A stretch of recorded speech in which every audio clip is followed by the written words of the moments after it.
Hi, I'm Jackie from the Test Kitchen, and I'm here to share with you a few tips to get the most out of your kitchen spritzer.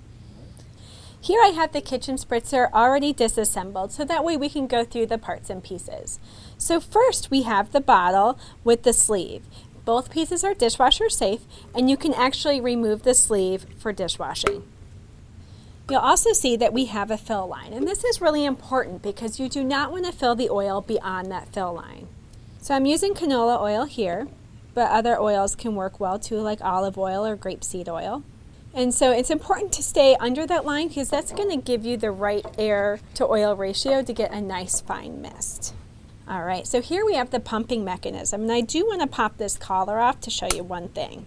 So there is a black washer that's really important for the function of this product. And if it isn't nestled right here into place and it's slipped down here, or if it's on top of the bottle, that's okay. Just make sure that you have the collar back on, and then once you screw this back on, it'll go right into place. And then we also have the tube here with the filter on the end. And what's really great is that you can actually fill this with your favorite dried herbs or spices and do a fused oil like we have here. All right, so let's go ahead and put this on. And then we also have the cap in the pumping tube. So we're going to go ahead and we're going to pump about 10 to 15 times. And you want to pump until there's a strong resistance felt. Now, if the bottle is more full, it may take less pumps, and if the oil was close to the bottom, then it may require more pumps. And then we're going to go ahead and just spray our pan, and you want the bottle to be at a 45-degree angle, and that's going to ensure that this all stays within the oil.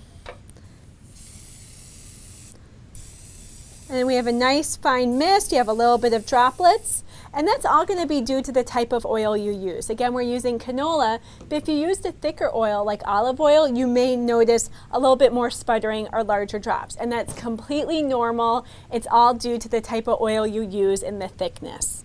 Now, before you store this, we do recommend to go ahead and unscrew this. And that's going to release any pressure or buildup of oil.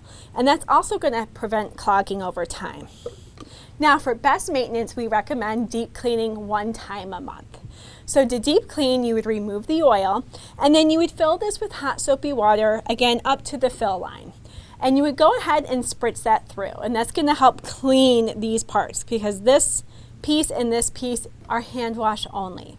Then you would repeat again, but with just water, no soap. And that's really going to make sure that everything is going to get cleaned through. We hope you found these tips helpful. Happy spritzing!